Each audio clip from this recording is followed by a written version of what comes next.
नमस्कार। आप सभी प्रशिक्षुओं का Sai college of teachers training ओनामा के इस ऑनलाइन क्लास में स्वागत है। आज के क्लास में हम बात करेंगे डीएलएड प्रथम वर्ष के पेपर कोड F11 के यूनिट 3 से। जैसा कि आप सभी को ज्ञात होगा, यूनिट 3 में आप सभी को पढ़ना है प्रदर्शन कला, यानी कि परफॉर्मिंग आर्ट, परफॉर्मेंस आर्ट या फिर परफॉर्मिंग आर्ट। तो प्रदर्शन कला के अंतर्गत आज हमने जिस टॉपिक का चुनाव किया है, जिस विषय का चुनाव किया है, उसका नाम है पोपिल हैंडलिंग या फिर पॉपेट आर्ट, इसे आप बोल सकते हैं। आपके पाठ्यक्रम में दिया है पोपिल हैंडलिंग यानी कि पुतली संचालन। इसे हम लोग पोपिल आर्ट भी बोलते हैं, कठपुतली कला भी बोलते हैं। कठपुतली कला के बारे में हम जानेंगे, कठपुतली कला होता क्या है, इसे हम कैसे संचालित करते हैं। जैसा कि आप अभी देख पा रहे हैं कि हमने बोर्ड पर कुछ कठपुतलियों का अंकन किया है। इसे आप कैसे बनाएंगे, इसे बनाना बहुत ही आसान है। आपको देखने में भले ही मुश्किल लग रहा होगा कैसे बनाएंगे, इसके बनाने की विधि भी हम जानेंगे। बहुत आसान तरीके से इसे हम निर्माण कर सकते हैं। पहले हम समझते हैं पुतली संचालन, कठपुतली कला होता क्या है, क्योंकि आपके डीएलएड के प्रथम वर्ष के पिछले वर्ष एग्जाम में यह प्रश्न पूछा भी गया था, यानी कि पुतली संचालन से एक प्रश्न आया भी था। इसीलिए आपको प्रैक्टिकल तो ज्ञान लेना ही, आपको इस तरह के पॉपेट का निर्माण करना ही है, साथ ही साथ आपके पास थ्योरी का भी नॉलेज होना चाहिए, ताकि परीक्षा में जब भी आपसे पपेट के बारे में सवाल पूछा जाए, कठपुतली के बारे में सवाल पूछा जाए, तो इसे आप आसानी से लिख सकें। तो सबसे पहले हम लिखेंगे कि पुतली संचालन या कठपुतली कला जो क्या है, प्रदर्शन कला का एक अंग है, प्रदर्शन कला का एक अद्भुत पहलू है, जो कि खेल खेल के माध्यम से हमें अनेकों प्रकार की शिक्षा प्रदान करता है। पॉपेट आर्ट में हम क्या देखते हैं कि हम खेल खेल के माध्यम से अनेक प्रकार की शिक्षा प्रदान कर सकते हैं। बच्चों को हम बहुत कुछ सिखा सकते हैं पॉपेट आर्ट के माध्यम से। यह कला हमें सामाजिक जागरूकता, पर्यावरणीय संचेतना, ऐतिहासिक घटनाओं, पारंपरिक कहानियों, जो कि हमें एक नैतिक शिक्षा प्रदान करती है, को फैलाने में भी हमारी मदद करता है, हमारी सहायता करती है।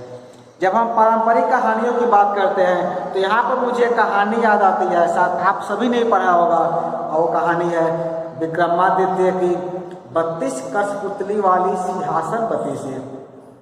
इस पर बहुत सारे टीवी धारावाहिकों पर एपिसोड भी बनाए जा चुके हैं, आप सभी देख सकते हैं। विक्रमादित्य की 32 कठपुतली वाली सिंहासनपति इसी कहानी में एक सिंहासन की कहानी है, जिसमें 32 कठपुतली को जोड़ा रहता है और सबकी अपनी एक अलग अलग कहानी होती है। जब उन कहानियों को हम सुनते हैं तो हमें पता चलता है कि उस कहानी के माध्यम से एक शिक्षा प्रदान करने की कोशिश की है। तत्कालीन समाज में, तत्कालीन समाज के लोगों को एजुकेट करने का प्रयास किया गया है कहानियों के माध्यम से। जब हम कठपुतली कला का प्रदर्शन करते हैं या फिर कठपुतली कला को हम देखते हैं तो हम क्या होते हैं, हम उसी परिदृश्य में खो जाते हैं। आप सभी भी शायद इस तरह की कठपुतलियों का प्रदर्शन आपने देखा भी होगा, या फिर आप सभी ने इस कला में भाग भी लिए होंगे, या आप सभी के द्वारा इस कला का प्रदर्शन भी किया गया होगा। यदि आप अभी तक आप सभी में से किसी भी प्रशिक्षु के द्वारा कठपुतली कला का प्रदर्शन नहीं किया गया है, या फिर इस तरह कला का प्रदर्शन नहीं देखे हैं, तो आप सभी के लिए हम यहाँ जानेंगे आप कठपुतली कैसे बना सकते हैं, क्योंकि जब तक हम कठपुतली बनाना नहीं सीखेंगे तब तक इसका हम प्रदर्शन नहीं कर सकते हैं। जितने भी आप ये सब आर्ट देख रहे हैं, इसे बहुत ही आसान, जैसे कि आप लोग देखे होंगे आइसक्रीम स्टिक आता है, सब उसी स्टिक से इस सबको निर्माण किया गया है। अभी आप डिस्प्ले पर जो सामग्री की सूची देख रहे हैं, वीडियो को पॉज करके इसका आप स्क्रीनशॉट ले लीजिए, और जितनी भी सूची यहाँ दिखाई जा रही है उस सब मटेरियल का प्रयोग करके आप इस तरह के पॉपेट का निर्माण कर सकते हैं। जब इतनी सामग्री आपके पास तैयार हो जाएगी तो आप अभी जो आपके सामने जो डिस्प्ले हो रहा है, आपके सामने इस तरह खूबसूरत पॉपेट निर्मित हो जाएंगे। जैसा कि हमने बोर्ड पे स्केच किया है, आप आसानी से इस तरह के पॉपेट का निर्माण कर सकते हैं।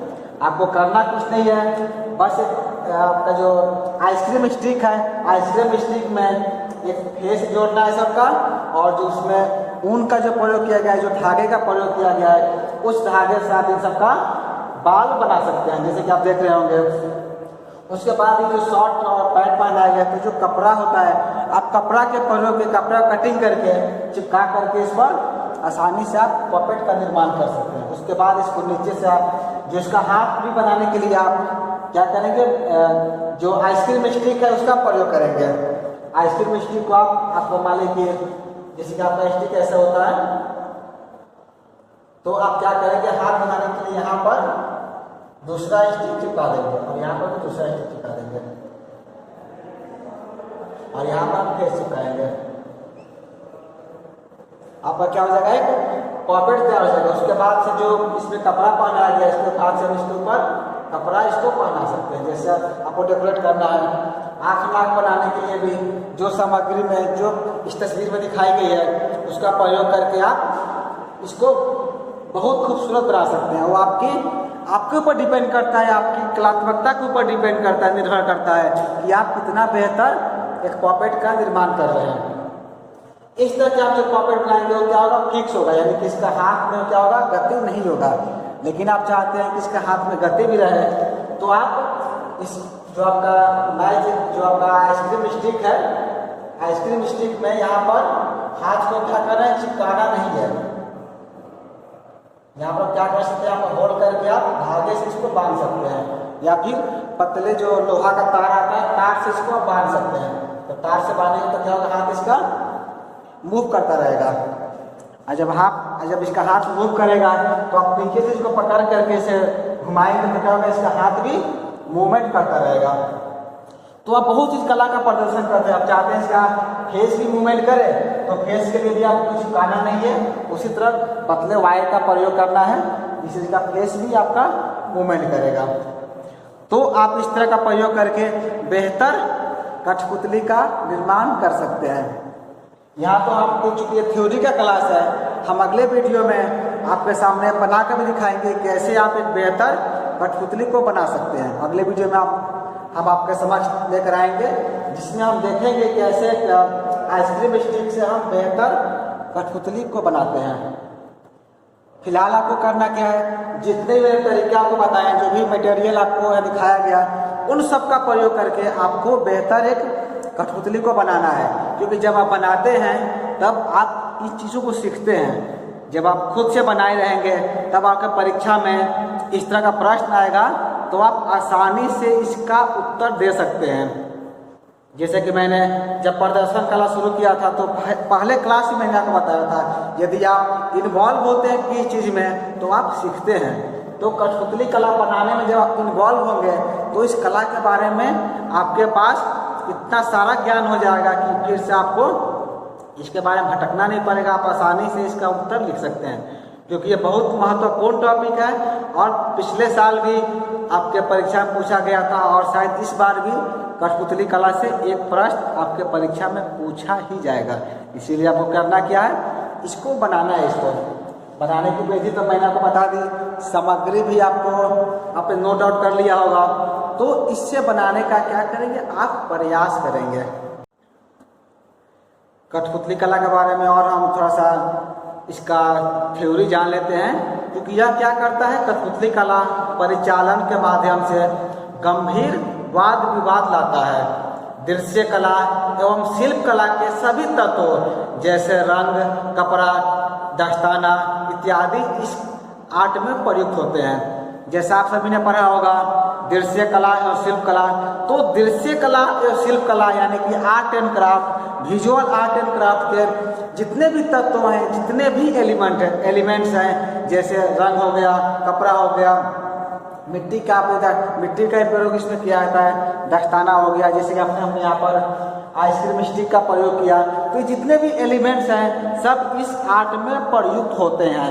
यानी कि आप कह सकते हैं कि जब हम कठपुतली कला का निर्माण करते हैं, पपेट का निर्माण करते हैं, तो आर्ट एंड क्राफ्ट दोनों के मटेरियल इस आर्ट में प्रयुक्त होते हैं। जैसा कि आप सभी ने क्लास में जब पेंटिंग बनाए थे तो पेंटिंग में आपने बस कलर, ब्रश, पेपर का प्रयोग किया था, और जब आपको हमने मास्क बनाना सिखाया था तो मास्क में आपने किसका प्रयोग किया था? कलर का प्रयोग किया। साथ ही साथ आपने पीओपी का ही प्रयोग किए थे। बहुत सारे प्रशिक्षुओं ने उसमें कपड़े का ही प्रयोग किया था।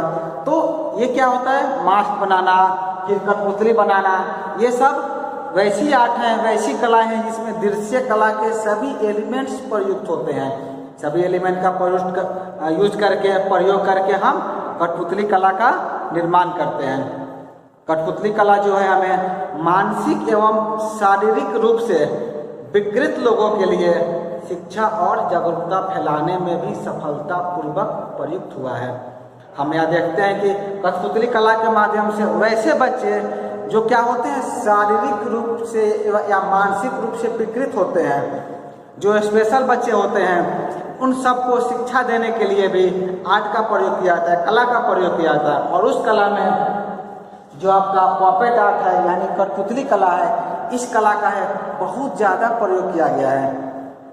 क्योंकि आप सभी जानते होंगे जो बच्चे मानसिक रूप से विकलांग होते हैं उन सबको शिक्षा देने के लिए कहानियों का माध्यम बनाया जाता है। उन्हें इस ढंग से शिक्षा दी जाती है ताकि उनके अंदर रोचकता पैदा हो, ज्ञान को प्राप्त करने की ललक पैदा हो। उसमें कला एक सर्वश्रेष्ठ माध्यम है जिसमें आपका कठपुतली कला भी आता है।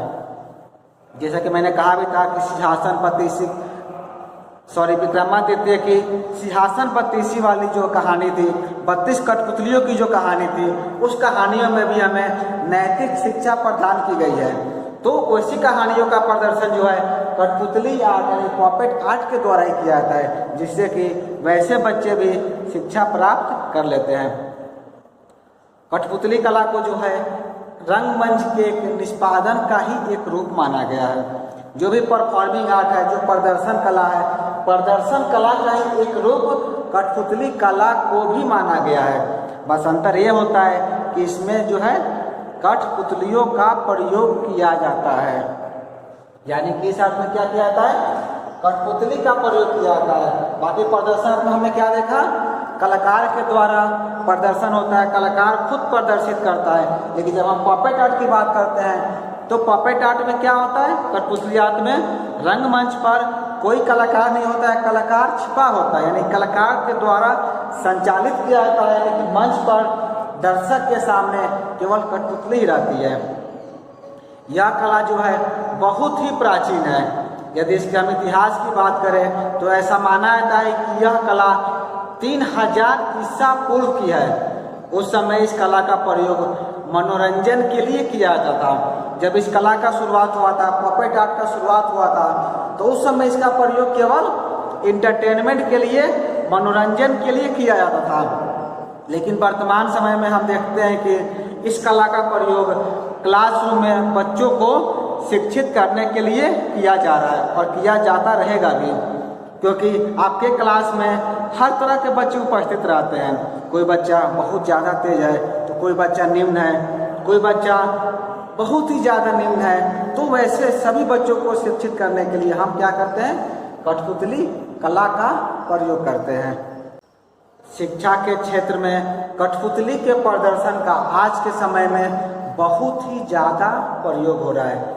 एजुकेशन के फील्ड की हम बात करें तो वर्तमान जो परिदृश्य है, वर्तमान जो समय है, इसमें क्लासरूम में प्रदर्शन कला के रूप में क्लास में बच्चों को पढ़ाने के लिए कठपुतली कला का प्रयोग जो है बहुत ज़्यादा किया जा रहा है।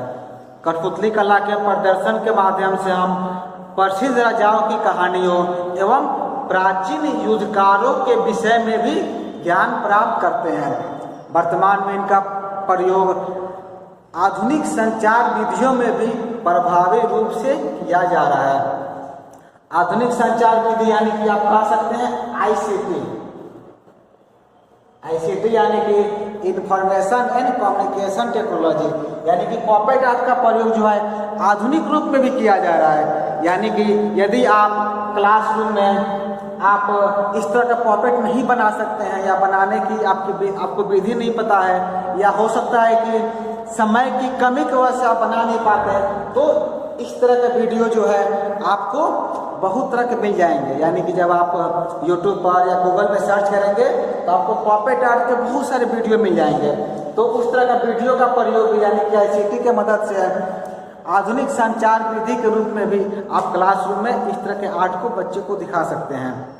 यानी कि जो नहीं कि आप पॉपेट आर्ट यानी कठपुतली बना कर के प्रदर्शन करेंगे, इस तरह के वीडियो को भी आप क्लासरूम में बच्चों के सामने प्रदर्शित कर सकते हैं, जिससे कि वो बहुत चीज़ जान सकते हैं।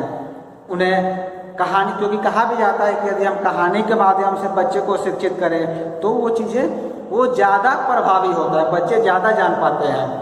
यदि किसी राजा के बारे में आपको पढ़ाना है, इतिहास के किसी क्षण के बारे में आपको पढ़ाना है, तो इतिहास के उस कालखंड को यदि हम पॉपेट आर्ट के द्वारा प्रदर्शित करें, इस कठपुतली की कहानियों के द्वारा प्रदर्शित करें, तो शायद बच्चे ज़्यादा उसे सीख पाएंगे।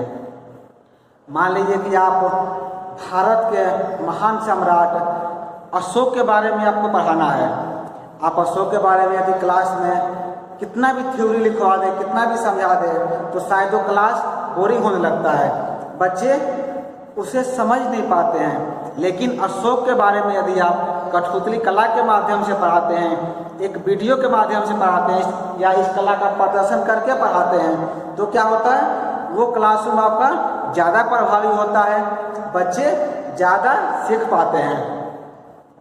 तो इस वीडियो में हमने बात किया पॉपेट आर्ट यानी कि कठपुतली कला के बारे में, और हमने आपको बताया भी कि कठपुतली कला हम कैसे बना सकते हैं, कठपुतली का निर्माण कैसे कर सकते हैं।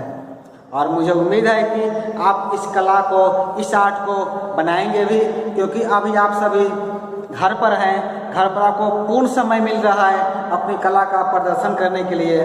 तो आप सभी क्या करेंगे, इस आर्ट का आपको बनाना है, बनाकर आप मुझे मेरे साथ साझा कर सकते हैं, मुझे सेंड कर सकते हैं, ताकि जो भी कमी होगा हम आपके उस कमी को दूर कर सकते हैं। तो ये आपका होमवर्क रहेगा कि आप ये वीडियो देखने के बाद कम से कम 1 या 2 कठपुतली का निर्माण जरूर करेंगे, क्योंकि इसका जब निर्माण करेंगे तो भले आप इसे क्लासरूम में प्रयोग करें या ना करें, कम से कम आपके घर की खूबसूरती को जरूर बढ़ा देगा। यानी घर में आप सजाने के भी काम में इसका प्रयोग कर सकते हैं। तो मुझे उम्मीद है कि आप इसका निर्माण जरूर करेंगे और कठपुतली कला को भी आप समझ गए होंगे। इस वीडियो में इतना ही। हम अगले वीडियो में आपके DLED प्रथम वर्ष के पेपर कोड F11 के बाकी यूनिट को लेकर आएंगे। धन्यवाद।